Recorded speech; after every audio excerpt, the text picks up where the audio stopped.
Ito yung shampoo na kapag marami kang kuto or lisa na pabalik-balik, kahit anong tanggal ang gagawin mo, babalik na naman. Ito ang gamitin mo. Proven na effective po ito kasi yun yung ginagamit namin sa anak ko.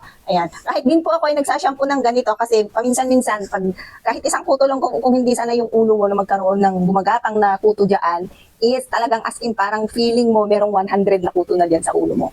Pero nung ginamit ko to, ayan, pagkaganda-ganda po talaga ng herbal shampoo na to kasi ano siya, napaka mabango siya kasi yung pagkabango niya is herbal talaga pero napakabango niya.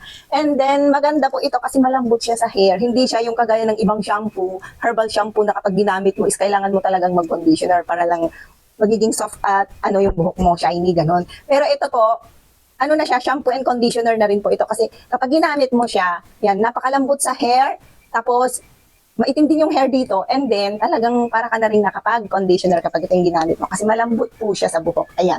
Kaya nagustuhan ko to, hindi lang ito pang kuto eh. Pampaganda pa ng hair. Ayan po.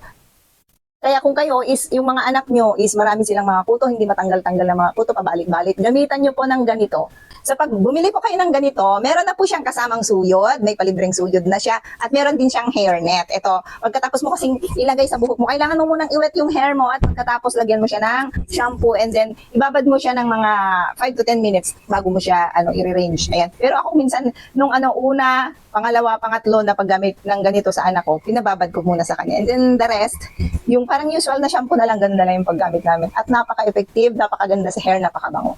So kung gusto niyo i-try yung ganitong shampoo para mawala na yung mga maraming alaga sa ulo ng mga anak niyo, i-try niyo na po dahil ito na talaga yung shampoo na maganda na try ko. Lalagay ko po yung link dyan sa ating Yellow Bus.